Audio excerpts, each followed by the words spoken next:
a true manufacturing renaissance in America. Yeah.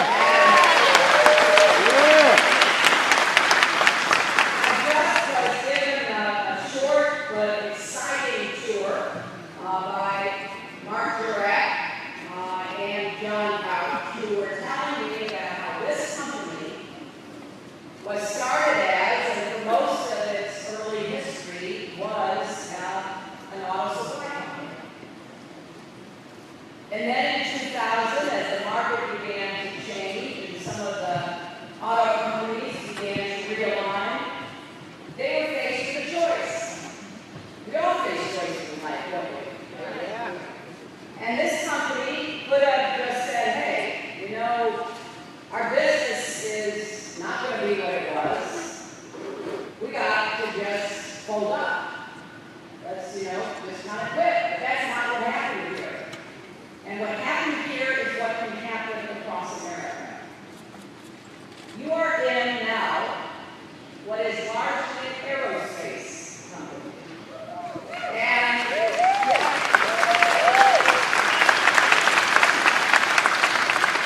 because of the workforce and the work ethic and the commitment of Futuramic, you are seeing the future unfold. So I got to see what's happening here to help build the SLS rocket that is going to go on Mars.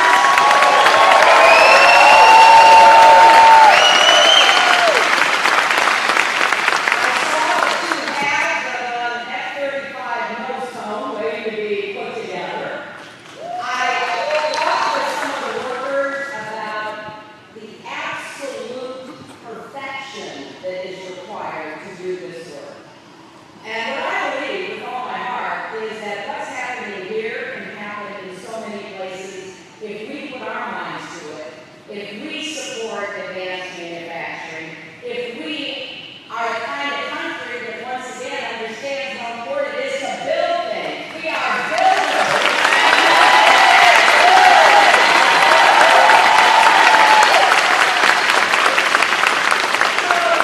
We're making progress. None of us can be satisfied until the economic revitalization we're seeing in some parts of Michigan reaches every community. But it is inspiring.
and the tendency to put ideology ahead of political progress has led to gridlock in Congress.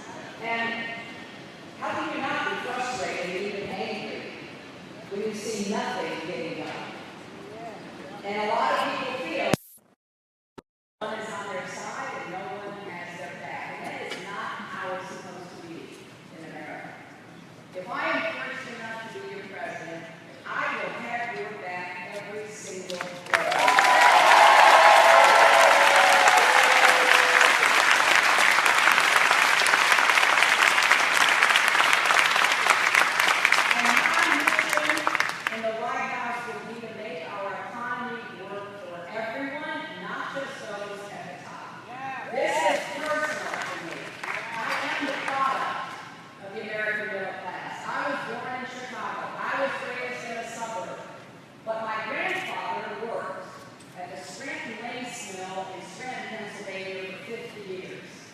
And because he worked hard, my dad was able to go to college and eventually start his own small business, and then send me out into the world to follow my own dreams.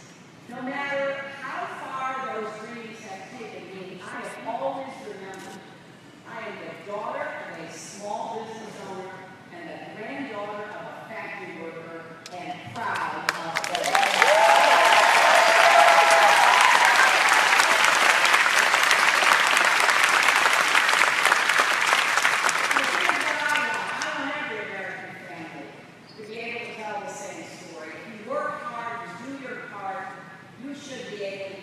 Children all the opportunities they deserve. That is the basic bargain of America.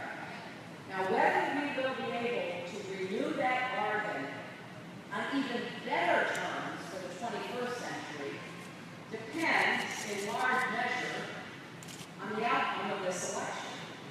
So here are 4 questions that I hope the American people will ask of both candidates, and that the answers should help make your choice in November crystal clear. First, which candidate has a real plan to create good-paying jobs? Second, who will restore fairness to our economy and ensure that those at the top pay their fair share of taxes?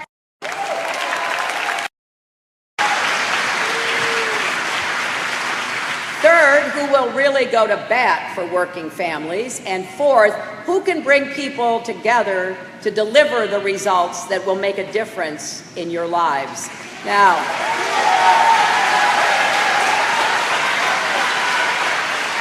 I hope that after giving a fair hearing to both sides, you will join the millions of people across our country supporting this campaign, not just Democrats, but a growing number of Republicans and independents as well. Now, when it comes to creating jobs, I would argue it's not even close. Even conservative experts say Trump's agenda will pull our economy back into recession.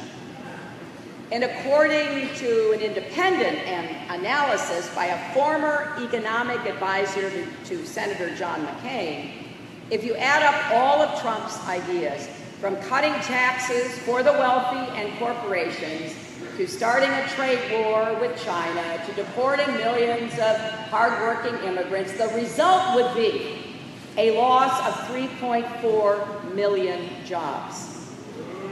Now, by contrast, the same analysts found that with our plans, the economy would create more than 10 million new jobs.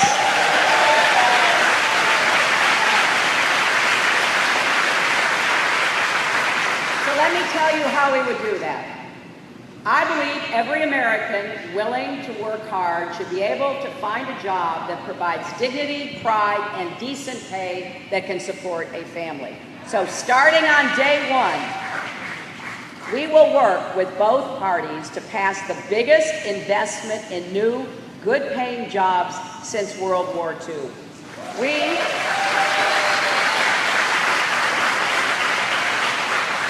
will put Americans to work building and modernizing our roads, our bridges, our tunnels, our railways, our ports, our airports.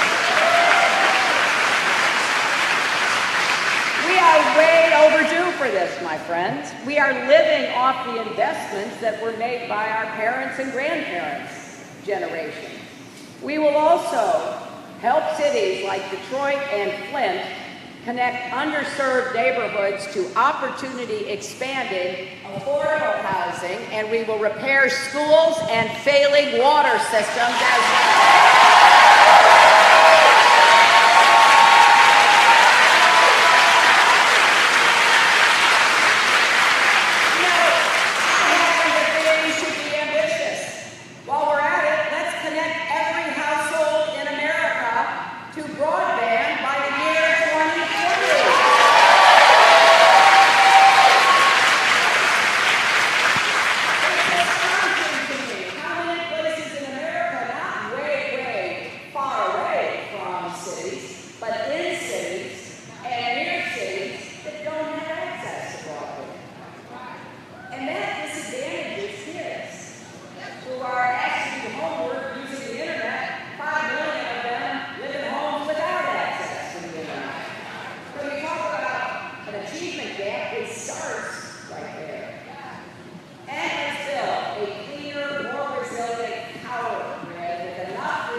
Germany, or America. I want it to be us. We invent the technology, we should make it and use it and export it, which will help to grow our economy. And here's something that you don't always hear enough of from Democrats. A big part of our plan will be unleashing the power of the private sector to create more jobs at higher pay. And that means for us creating an infrastructure bank to get private funds off the sidelines and complement our private investments. $25 billion in government seed funding could unlock more than $250 billion and really get our country moving on our infrastructure plans. And we're going to invest $10 billion in what we're calling Make It in America partnerships to support American manufacturing and recommit the scientific research that can create entire new industries. When Mark and John were giving me the tour and I was talking to some of the workers along the way and asking them where some of the precision machinery came from that is being used here at Futuramic, what I hear all over the country, Germany, Japan, Italy, I want to bring that precision manufacturing back to the United States. There is no reason we can't begin to make those machines ourselves and supply the rest of the world instead of buying from somewhere else.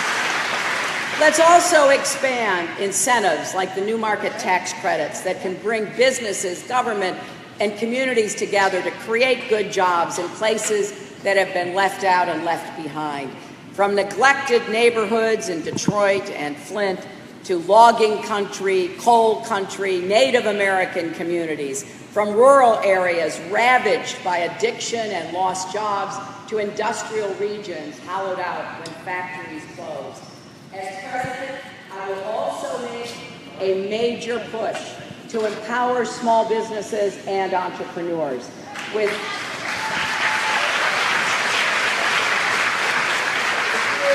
new national initiatives to cut red tape at every level and expand access to credit, especially through community banks and credit unions. I will propose a new plan to dramatically simplify tax filing for small businesses.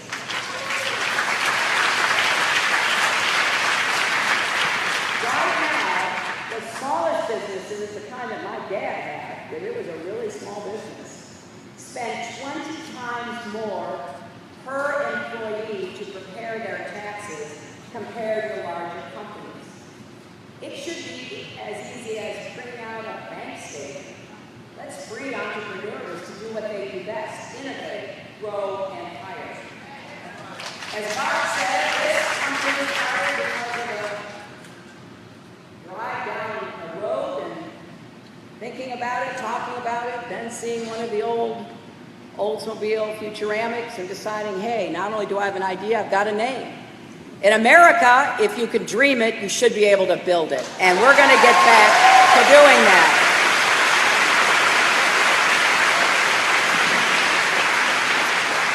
Now, Donald Trump has a different view. He's made a career out of stiffing small businesses from Atlantic City to Las Vegas.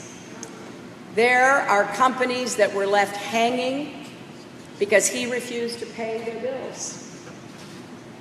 A lot of those companies scraped together what they could to pay their employees, and many of them put their businesses at risk, and some of them ended up taking bankruptcy. It wasn't because Trump couldn't pay them, it was because he wouldn't pay them. And that's why I take it personally. My dad ran a printing plant. He had 2 really long tables. He printed fabric for draperies. He would lay out the fabric, and then he would take a silk screen and he would go down the table. He'd put the silk screen down, he'd pour the paint in, he'd take the squeegee, he'd go across the screen, he'd lift it up, he'd go down, all the way to the end, then he'd start on the other table. He worked hard. And then when he finished, he would load all that fabric up, put it in his car, and take it to the business that had ordered it. Maybe a restaurant or a hotel or some office. He expected to be paid when he showed up. He did the work. He paid for the supplies and the labor that he often hired to help him on big jobs. He expected to be paid. I can't imagine what would have happened to my father and his business if he had gotten a contract from Trump. And showing up and submitting his bill had been told, we're not going to pay. And if you don't like it, sue us. My father never could have sued a big organization like that. I just don't understand it. I've met all kinds of workers, painters, plumbers. I've met small businesses that provided pianos, installed glass or marble, all of whom were denied payment. And after going back time and again being told, well, maybe we'll pay you 30 cents on the dollar or 50 cents on the dollar. That's not how we do business in America. So we've got to create more good jobs that are going to help more people.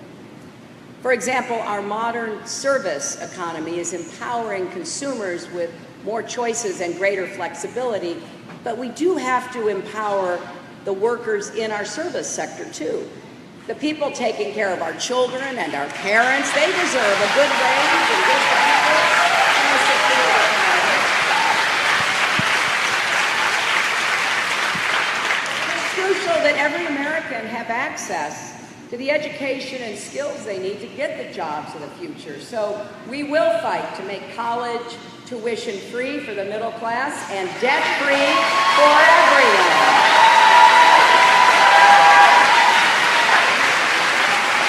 We will also liberate millions of people who already have student debt by making it easier to refinance and repay what you owe as a portion of your income so you don't have to pay more than you can afford. It is just not right that Donald Trump can ignore his debts, but students and families can't refinance their debt. And here's something else that I really want to emphasize, but I don't think anybody in America is talking about this enough, and that is, a 4-year degree should not be the only path to a good job in America.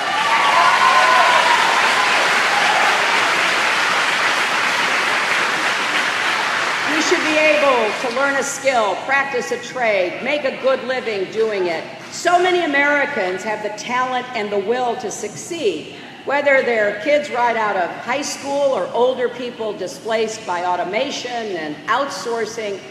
And for too long, big promises about the power of training and retraining haven't delivered like they should. It doesn't help anybody to be trained for a job that doesn't exist. So here's what we're going to do. We will support high-quality union training programs. We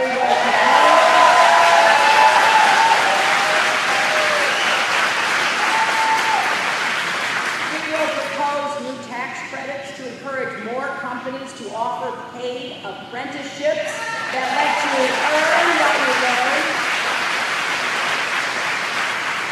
We will do more, including a national campaign to dignify skills training across the board. I think we've got to reverse what has become a kind of commonplace view, which is everybody needs to go to college. Well, in fact, more than half of the jobs that are going to be available in 2020 do not require a college 4-year degree. So, for welders and machinists and tool and die makers and health technicians and coders and so many others, let's get the word out. There are really good jobs for people right now, and there will be more in the future if you get the skills in high school, at community college, in apprenticeship, in other training.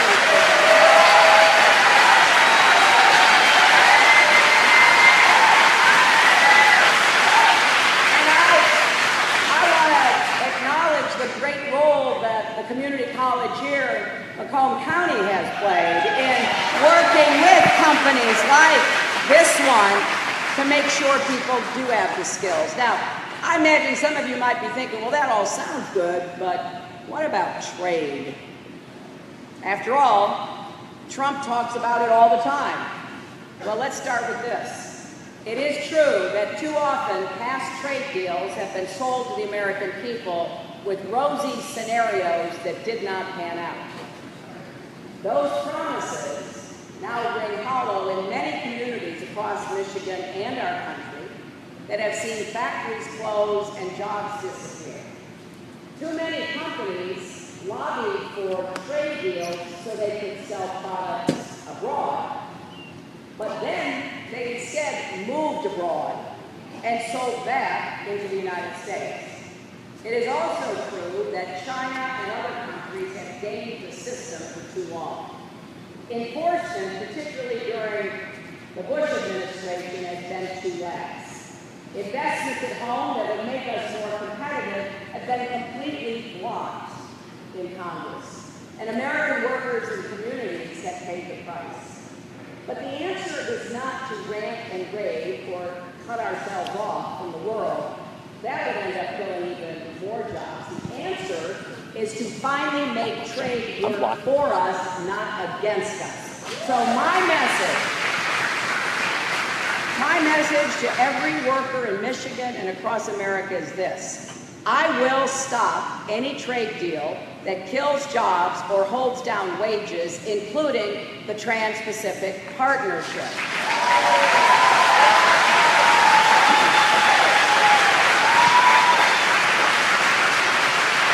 Oppose it now, I'll oppose it after the election, and I'll oppose it as president.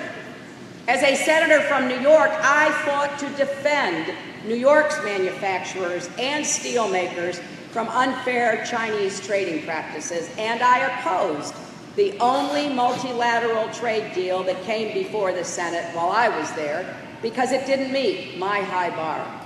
And as Secretary of State, I fought hard for American businesses to get a fair shot around the world and to stop underhanded trading practices like currency manipulation and the theft of intellectual property. So as president, I will stand up to China and anyone else who tries to take advantage of American workers and companies.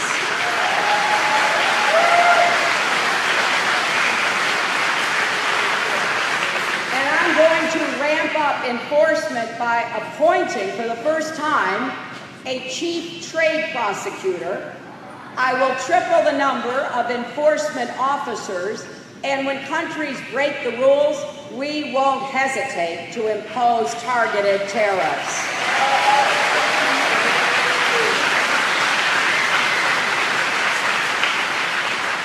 Now, Mr. Trump may talk a big game on trade, but his approach is based on fear, not strength. Fear that we can't compete with the rest of the world, even when the rules are fair. Fear that our country has no choice but to hide behind walls. If Team USA was as fearful as Trump, Michael Phelps and Simone Biles would be cowering in the locker room, afraid to come out to compete.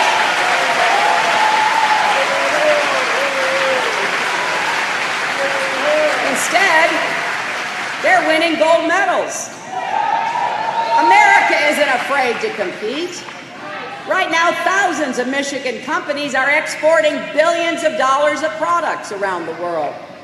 We want them to sell even more and create even more jobs here at home. But corporations should not abandon profitable operations here in the United States to move abroad just to give shareholders a quicker return. CEOs a bigger bonus, and unions a weaker hand to play. Now, before he tweets,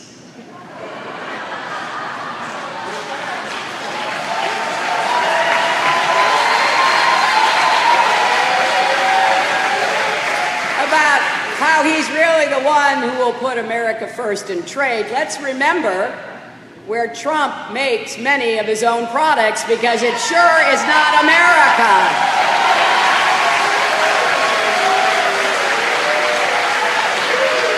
He's made Trump ties in China and Trump suits in Mexico instead of here in Michigan. He keeps saying it's not possible to make these things in America anymore, and that's just wrong. So we created a website, HillaryClinton.com/makeithere. On it, we list 100 places across the United States that are already producing similar goods. Now, one positive thing Trump could do to make America great again is actually make great things in America again. So, now let's look at the second question. Which candidate will fight for fairness? And this is an urgent need. We need to grow the economy, and we need to make it fairer. The tide is not rising fast enough, and it is certainly not lifting all boats. Since the crash, too many of the gains have gone to the top 1%. The rules and incentives in our system reward corporations for putting short-term stock prices above long-term investments in their workers, equipment, and research. While corporate profits are at near record highs, paychecks for most people have barely budged. Incomes aren't growing fast enough to keep up with the costs of living, like prescription drugs and child care. I believe that every employee, from the CEO suite to the factory floor, contributes to a business's success. So everybody should share in the rewards, especially those putting in long hours for little pay. So I'm proposing a new tax credit to encourage more companies to share profits with workers. And more broadly, we will fight for a more progressive, more patriotic tax code that puts American jobs first. Right now, when a corporation outsources jobs and production, it can write off the costs. We must stop that, and we must make them pay back any tax breaks they ever receive from any level of government in our country.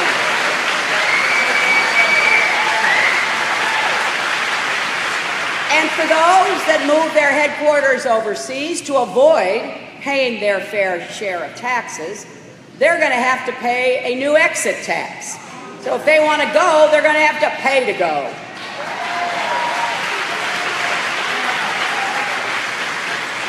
And Wall Street corporations and the super rich should finally pay their fair share of taxes. That's why I support the so-called Buffett rule, because multimillionaires should not be able to pay a lower tax rate than their secretaries.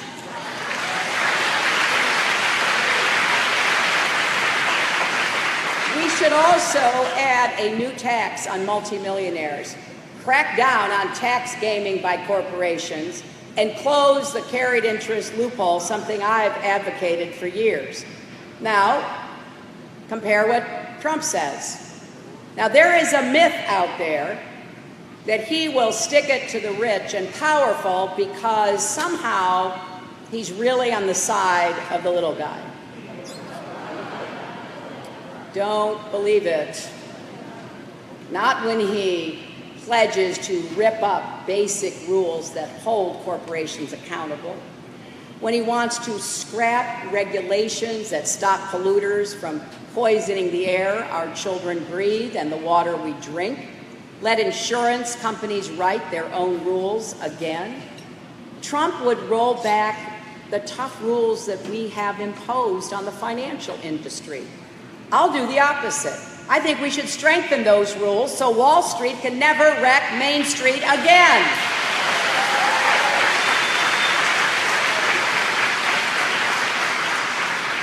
Trump even wants to abolish the Consumer Financial Protection Bureau, a new agency that has already returned more than $11 billion to 25 million Americans who were taken advantage of by corporations. Why would you get rid of that? And then there is Trump's tax plan. He would give trillions in tax cuts to big corporations, millionaires, and Wall Street money managers. That would explode our national debt and eventually lead to massive cuts in priorities like education, health care, and environmental protection. In his speech on Monday, he called for a new tax loophole. Let's call it the Trump loophole, because it would allow him to pay less than half the current tax rate on income from many of his companies. He'd pay a lower rate than millions of middle-class families. One nonpartisan expert at the Tax Policy Center described this plan as, and I quote, a really nice deal for Donald Trump. Of course, it's hard to say how nice, because he refuses to do what every other presidential candidate in decades has done and release his tax returns.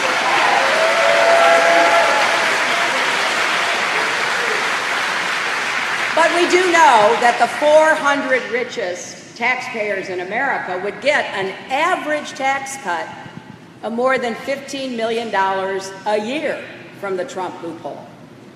And then there's the estate tax, which Trump wants to eliminate altogether.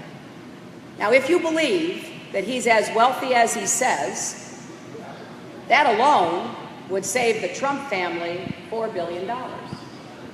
It would do nothing for 99.8% of Americans. So they'd get a $4 billion tax cut, and 99.8% of Americans would get nothing. Just think of what we could do with those $4 billion. We could pay for more than 47,000 veterans to get a 4-year college degree. We could provide a year's worth of health care to nearly 3 million kids. Or we could fund a year's worth of federal assistance to state and local law enforcement. I think there are a lot of better ways to spend the money. On Monday, I'm going to be in Scranton, Pennsylvania with Vice President Biden. And he has a saying, don't tell me what you value, show me your budget and I will tell you what you value. Well,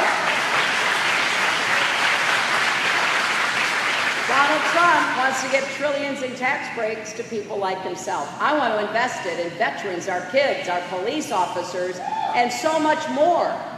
And you can then draw your own conclusion about values. Now, it's true that both of us have proposed to cut taxes for middle-class families.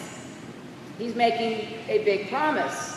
But his advisors have said, his own advisors have said, he may not stand by them.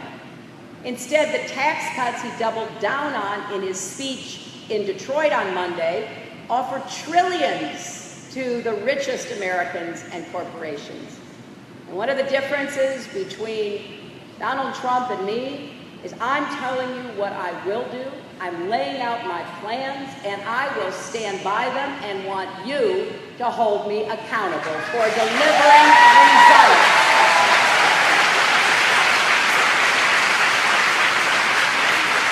This all reminds me of that old saying, if it sounds too good to be true, it probably is.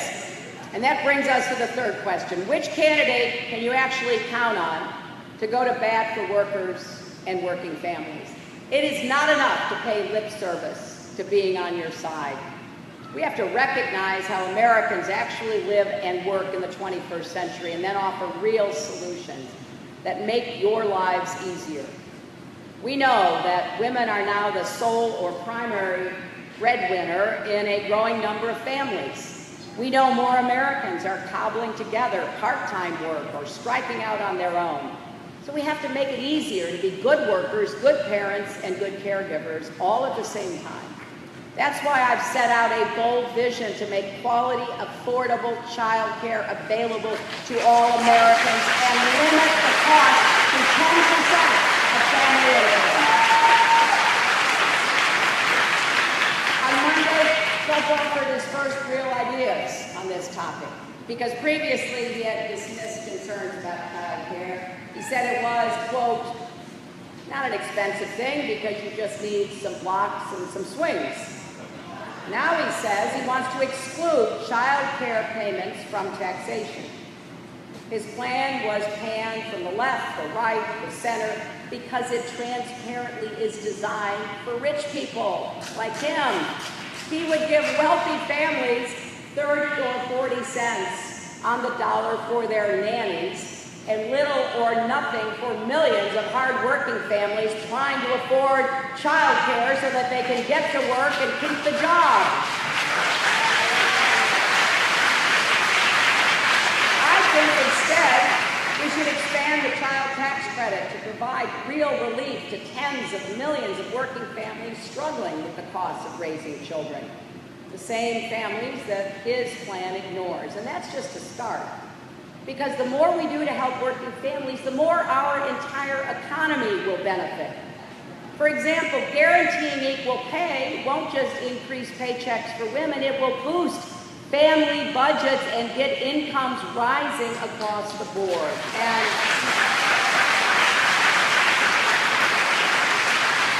I don't understand why Trump's against that.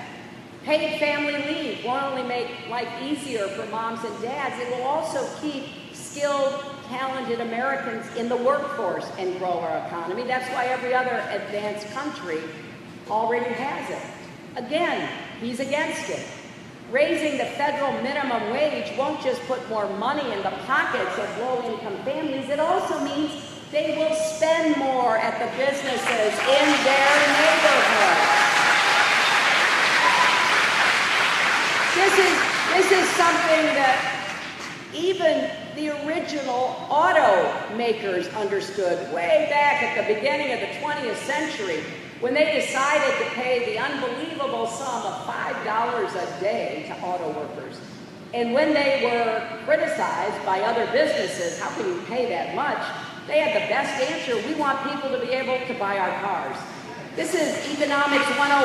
We need to get incomes and wages rising, and it will help the whole economy grow and be better. And protecting and expanding Social Security doesn't just help older Americans retire with dignity, it helps to ease burdens on families and communities. And I also believe the same thing about comprehensive immigration reform. We already have millions of people working in the economy and paying $12 billion a year to Social Security, even though they are undocumented. So by moving toward reform, we will unleash a lot of new income and growth and we will level the playing field so that American workers can't be taken advantage of because undocumented workers can be exploited by employers, which is one of the reasons we have this disconnect.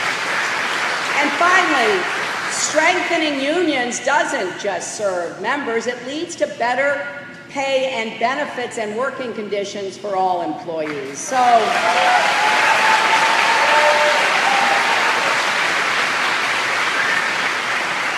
I've also said I will defend and improve the Affordable Care Act, and for me that includes giving Americans in every state the choice of a public option health insurance plan that will help everybody afford coverage. It will strengthen competition and drive down costs. Now, these are all causes I've worked on for decades, and I believe they point to a fundamental truth about our economy. It can seem like a zero-sum when you are competing for a job, a promotion, or a contract, if someone wins and someone loses, but that is not the full picture. If you step back, you'll see we're all in this together. If we can grow together, we can all rise together. Because, you know what I like to say, we are stronger together, and that's why the fourth question is key, and it's this: who can bring people together to get any of this done? Right? Well, I believe I can, because I think I can provide serious, steady leadership that can find common ground and build on it based on hard but respectful bargaining with the other side.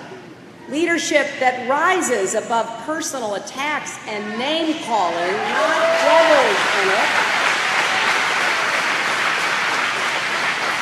I just don't think insults and bullying is how we're going to get things done. And I don't think that that's the appropriate approach for us. I know it's hard to imagine, but there was a time when Democrats and Republicans actually worked together. I know that's true. I did it as First Lady, Senator, and Secretary of State. It's how we created the Children's Health Insurance Program, which covers 8 million kids. It's how we rebuilt New York after 9/11, and how we passed a treaty reducing the threat from Russia's nuclear weapons. So I am convinced, based on my experience, that we can do this. And one of the reasons that I asked Senator Tim Kaine to be my running mate is that he also has a record of working across the aisle to get things done as a mayor, a governor, and a senator. So we're going to make full use of the White House's power to convene. We're going to get everyone at the table, not just Republicans and Democrats, but businesses and labor unions, academics, experts, but most importantly, Americans like all of you.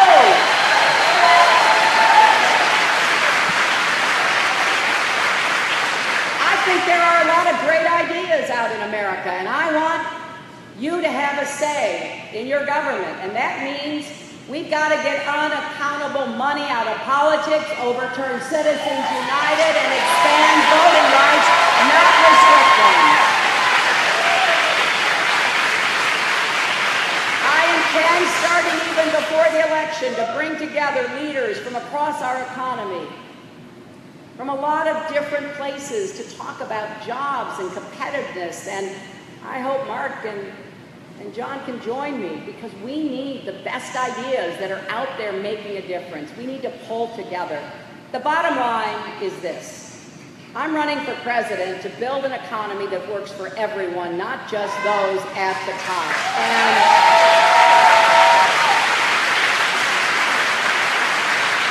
based on what we know from the Trump campaign, he wants America to work for him and his friends at the expense of everyone else. He's offered no credible plans to address what working families are up against today. Nothing on student loans or the cost of prescription drugs, nothing for farmers or struggling rural communities, nothing to build a new future with clean energy and advanced agriculture, nothing for communities of color in our cities to overcome the barriers of systemic racism, nothing to create new opportunities for young people, just a more extreme version of the failed theory of trickle-down economics with his own addition of outlandish Trumpian ideas that even Republicans reject.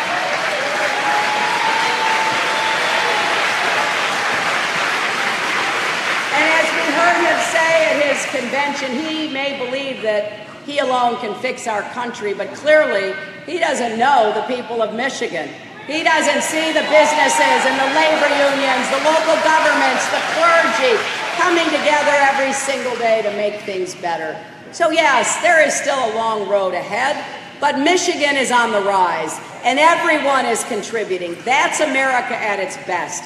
So I hope you will stay active and engaged in working together to create jobs and to strengthen your own communities. And I hope you will work to get out the vote in November, because if we